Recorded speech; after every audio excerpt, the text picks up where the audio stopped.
की बातों से अरविंद का मुंह खुला का खुला रह जाता है। वो अपनी पत्नी कमला के पास जाता है और रौनक की हरकतों के बारे में बताता है, जिसे सुन उसकी पत्नी हंसने लगती है। तुम अपने बेटे को समझाने के बजाय हंस रही हो। रौनक बच्चा है, धीरे धीरे सुधर जाएगा। आप क्यों उसके पीछे पड़े रहते हो? अभी नहीं सुधरेगा तो कब सुधरेगा? 10वीं क्लास में है रौनक, वो अब कोई बच्चा नहीं रहा। अरविंद की इतना बोलते ही वहां रौनक भी आ जाता है। क्या डैड, मैंने आपको एक काम दिया था, वो भी नहीं हुआ आपसे। अरे क्या हुआ बेटा? माँ, मैंने डैड से बोला था कि वो आपको बोलकर मेरे स्कूल की यूनिफॉर्म निकाल दे, लेकिन मेरे पीछे पड़ने के अलावा इनसे एक काम ढंग से नहीं होता। देख रही हो कमला, देख रही हो अपने लाडले को? अरे आप चुप रहिए जी। चलो बेटा, मैं तुम्हें कपड़े निकाल कर दे देती हूँ बस।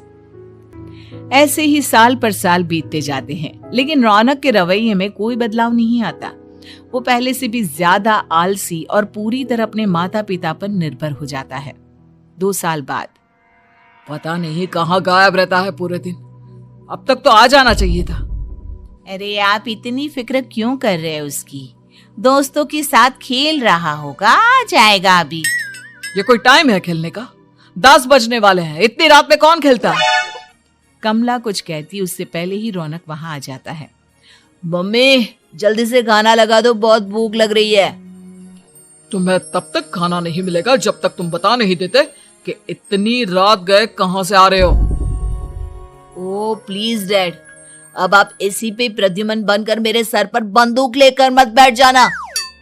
अपनी फालतू की बकवास बंद कर और बता कहां से आ रहा है। माँ, अब समझाइए ना डैड को। बता देना बेटा, इनको भी तसल्ली हो जाएगी। आप बोल रही हैं तो बता देता हूँ। मैं दोस्तों के साथ मूवी देखने गया था, इसलिए देर हो गई। तो इन सब चीजों में मेरे पैसे उड़ाता है। कभी 1 रुपया कमाने के बारे में सोचा है तूने?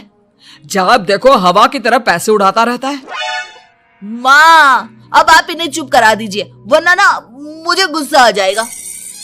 अच्छा, क्या कर लेगा? बता ना, क्या कर लेगा तू?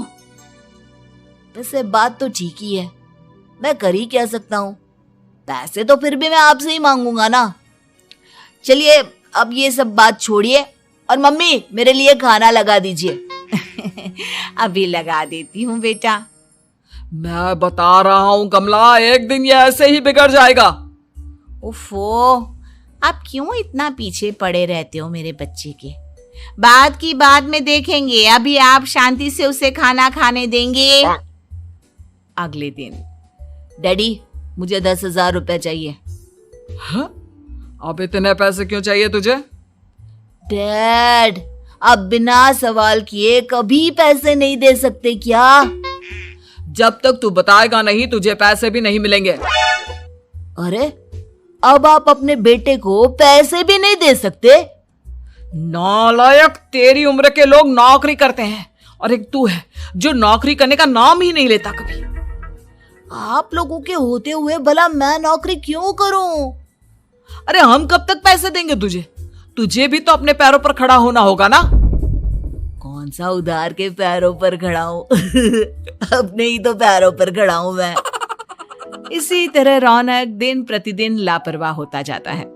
उसकी लापरवाही को देखते हुए अरविंद और कमला अपने बेटे की शादी कराने का फैसला लेते हैं और 1 महीने के अंदर अंदर ही रौनक की शादी मेघा नाम की लड़की से करा देते हैं। शादी के कुछ दिन बाद, रौनक, मुझे एक अच्छी सी साड़ी चाहिए, आप ला दोगे ना? हाँ, क्यों नहीं। कितने तक की आती है साड़ी? यही करीब 5,000 तक की। तुम चिंता मत करो, मैं आज ही डैडी से पैसे मांगकर तुम्हारे लिए साड़ी ले आऊंगा। आप कब तक ऐसे ही अपने पापा से पैसे मांगते रहेंगी? कोई अच्छी सी नौकरी क्यों नहीं कर लेते आप? अरे डैड के होते हुए मुझे नौकरी करने की जरूरत ही क्या है? पर आप ऐसे कब तक उनसे पैसे मांगते रहेंगे? कुछ आपको अपने दम पर भी तो करना होगा ना। अब तुम भी बाकी लोगों की तरह मुझे ज्ञान देना शुरू मत कर देना। साड़ी चाहिए ना तुम्हें, मिल जाएगी बस। इतना कहकर रौनक अपने पिता से पैसे मांगने चला जाता है। डैडी, मुझे 5,000 रुपया चाहिए। अब 5,000 क्यों चाहिए तुझे?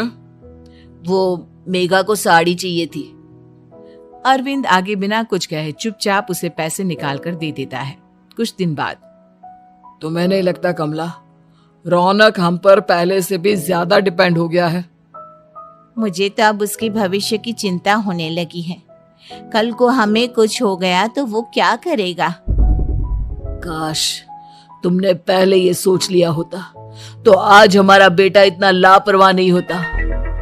तब मुझे कहाँ पता था कि मेरा लाड प्यार उसे इतना बिगाड़ देगा कि वो इस हद तक लापरवाह बन जाएगा। कोई बात नहीं, अभी भी देर नहीं हुई। मुझे पता है उसे कैसे सुधारा जा सकता है। कैसे? अरविंद कुछ कहता उससे पहले रौनक वहां आ जाता है और पैसों के लिए हाथ फैलाने लगता है। डैड, मैं और मेघा बाहर घूमने जाना चाहते हैं।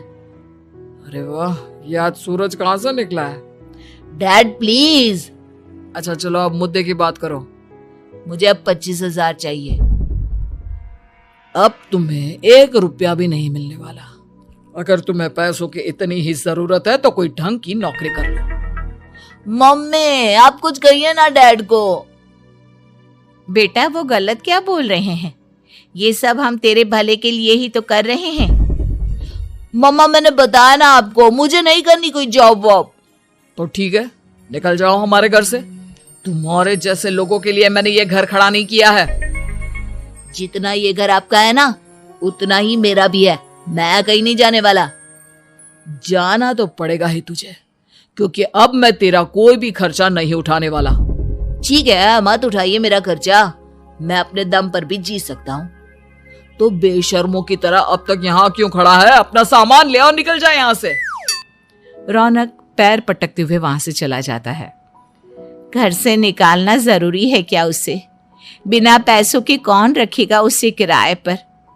अगर उसका भविष्य सुधारना है तो हमें अपने दिल पर पत्थर रखकर ये कदम उठाना ही होगा।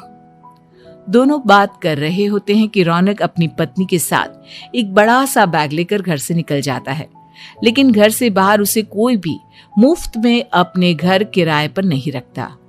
अंत में थक हार कर वो फिर से अपने घर चला जाता है। क्या हुआ? थोड़ी देर पहले तो दहाड़ते हुए घर से निकला था, अब क्या हुआ? नहीं रखा ना किसी ने तुझे किराए पर? डैड प्लीज, मैं कुछ दिनों में कोई अच्छी सी नौकरी शुरू कर दूंगा।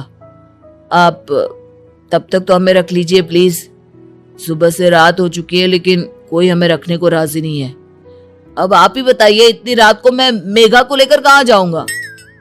ठीक है ठीक है, बहू की वजह से मैं तुझे घर पर रख रहा हूँ, लेकिन तू इस घर में एक बेटे की नहीं बल्कि एक किराएदार की हैसियत से रहेगा। 3 महीने है तेरे पास। इन 3 महीनों के अंदर अंदर मुझे तेरी पहली तनख्वाह हाथ में चाहिए, समझ गया? पक्का डैड, इन 3 महीनों के अंदर अंदर तो कोई बढ़िया सी नौकरी ढूंढ ही लूंगा मैं। ऐसे ही धीरे धीरे समय बीतने लगता है और अरविंद के दिए 3 महीनों में से 2 महीने बीत चुके होते हैं। पापा जी ने हमें 3 महीने दिए थे, जिसमें से 2 महीने तो बीत चुके हैं। अब ये आखिरी महीना बचा है। अरे तुम चिंता मत करो, आज मेरा ना 2 जगह इंटरव्यू है, दोनों में से कहीं ना कहीं तो जॉब लगी जाएगी। अच्छा, all the best. Raunak interview के लिए निकल जाता है, जिसके बाद शाम में रौनक घर आता है। कैसा गया इंटरव्यू? आपकी नौकरी लगी या नहीं? अरे पहले सांस तो ले लेने दो।